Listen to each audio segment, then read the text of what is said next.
젊은이 여러분, 그동안 잘 계셨습니까?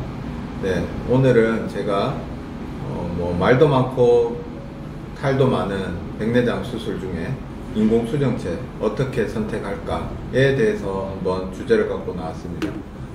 말도 많고 탈도 많고 이런 게 아니고, 솔직히 내 눈에 넣는 렌즈인데 한 번 정도는 고민해 봐야 되고 또 생각해 봐야 되고, 그리고 이런 걸 넣었을 때 어떤 점이 나한테 이득이 되고, 이런 걸 넣었을 때 어떤 점이 나한테 불리한 점이, 단점이 될 수 있는지를 한번 알아보는 시간이 되면 좋겠고, 그래서 결국 이제 자기 생활 패턴, 그리고 자기가 하고자 하는 생활에서 불편함이 없게 할 수 있는 인공수정체 렌즈를 선택해서 수술을 받는 것이 좋지 않을까 싶습니다.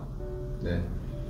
이 영상에는 제가 여러가지 애니메이션과 그리고 사진들이 있는데, 그거는 이제 해당 회사에 저작권이 있는 것도 있고, 제가 찍었던 사진도 있기 때문에 저작권이 있으므로 유의하시기 바라고, 다음 그 애니메이션 자체가 완전한 실제 상황과는 조금 다를 수 있습니다. 그래서 가상의 애니메이션으로 그 실현을 한 거라서 약간의 차이를 있을 수 있음을 숙지해 주시면 고맙겠습니다. 자, 이제 시작해 볼까요? 백내장 수술에 있어서 인공수정체.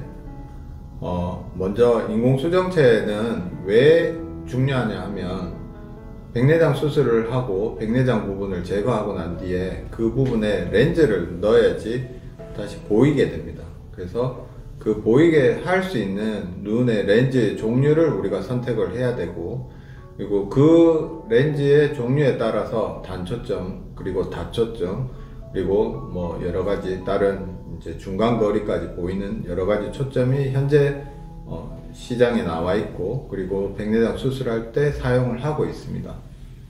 그래서 하나씩 살펴보면요, 먼저 단초점 인공수정체입니다. 이름이 단초점이죠. 이름이 단초점, 한 가지. 그래서 멀리든 중간이든 가까운 거든 어디가에 원하는 그 초점 한 가지만을 잘 보이게 만들고, 그 초점을 벗어나는 앞뒤 부분은 흐리게 됩니다. 그래서 한 가지 초점에만 집중해서 만든 인공수정체가 단초점 인공수정체고요. 보통은 단초점 인공수정체를 선택하면 원거리 또는 안경을 끼시는 분은 자기 안경 도수, 그 두 가지 중에 하나를 선택하게 됩니다. 그래서 장점은 이 해당하는 거리에는 선명도가 탁월합니다. 여기 사진에서 보면 이제 이게 운전할 때 우리가 사진 이렇게 앞을 보고 있는 거거든요. 그래서 이 부분은 원거리죠. 원거리, 멀리 있는 거. 이 자동차 계기판은 근거리 또는 중간거리 정도 되어 있습니다. 그래서 만약에 단초점 인공수정체를 선택했을 때는 내가 수술을 받고, 그리고 이제 실제로 본다면 이렇게 멀리 있는 거는 잘 보이게 됩니다. 선명하게 보이죠. 대신 이제 가까운 건 이만큼 흐려지는 게 단초점 인공수정체입니다.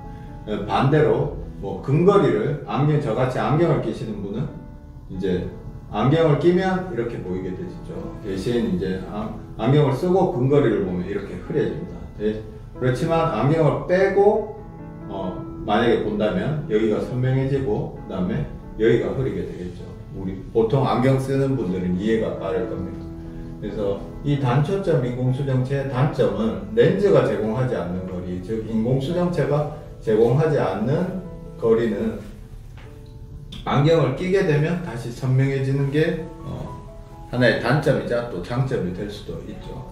자, 이렇게 됐을 경우 이제 아까 전에는 멀리 잘 보였죠. 근데 멀리 흐려집니다. 만약에 멀리 걸 잘 보는 분이 가까운 걸 보고 싶어서 가까운 거에 필요한 돋보기를 착용한다면 이렇게 가까운 부분이 선명해 보이죠. 그렇지만 돋보기를 끼고 멀리 걸 보면 흐리잖아요. 그래서 그런 경우를 이제 재현했는 거죠. 그래서 단초점인 경우에는 초점의 거리에 해당되는 부분만 잘 보이게 된다.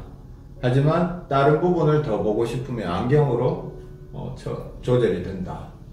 그 다음에 다초점, 이와 반대로는 다초점, 멀리, 그 다음에 중간, 가까이, 이런 식으로 원거리, 중간거리, 근거리, 초점 거리를 단계별로 한 렌즈 속에 설계를 해놓는 겁니다. 그래서 장점은 안경의 도움 없이 어느 정도 생활하는데 충분히 볼 수 있고, 하지만 이 원거리, 중간거리, 근거리를 한 렌즈에 다 담아놨기 때문에 단초점, 아까 전에 봤던 한 가지 초점이 보이는 그 렌즈의 느낌보다는 약간 어둡습니다. 왜냐하면 이 세 가지 거리를 한 번에 다 넣어놨기 때문에.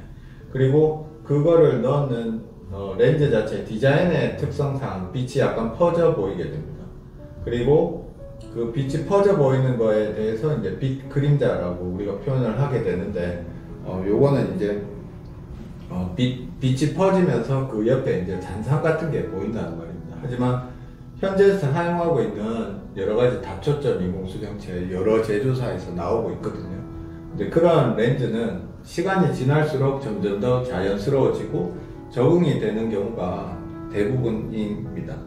혹시나 여기서 만약에 적응이 안 되면 그것을 보호하는, 아니면 조금 보완해주는 렌즈 같은 거를 끼게 되거든요. 그거는 안경입니다. 그래서 다초점 인공수정체를 한번 살펴보면, 이거는 J사의 이제 다초점 인공수정체 디자인 모양인데요. 그냥 단초점은 이런 링이 없습니다. 그냥 이게 평면이고, 다초점 인공수정체는 이 링이 존재하게 됩니다. 그래서 이 링에 따라서 초점 거리가 바뀌게 되고, 그래서 이제 이중초점, 이거는 당연히 원거리, 근거리만 되고, 3중은 원거리, 근거리, 중간거리까지 되고, 4중은 이제 그 원거리, 근거리, 중간거리 사이에 초점이 여러 가지 더 생기게 되도록 되어 있는 렌즈가 이제 4중 연속 초점. 이게 가장 최근에 나온 렌즈겠죠. 그래서 금방 설명드렸다시피 이 원의 테두리에 따라서 어떤 부분으로는 원거리를 보게, 어떤 부분은 중간거리, 어떤 부분은 근거리, 이렇게 초점거리를 단계별로 설계되어 있고요. 네, 장점은 원거리, 중간거리, 근거리, 그거를 어느 정도 생활하는데 불편 없이 보이게 하지만 단초점 렌즈보다는 약간 어두운 느낌이 들 수도 있고, 그리고 선명도가 약간 흐리게 됩니다.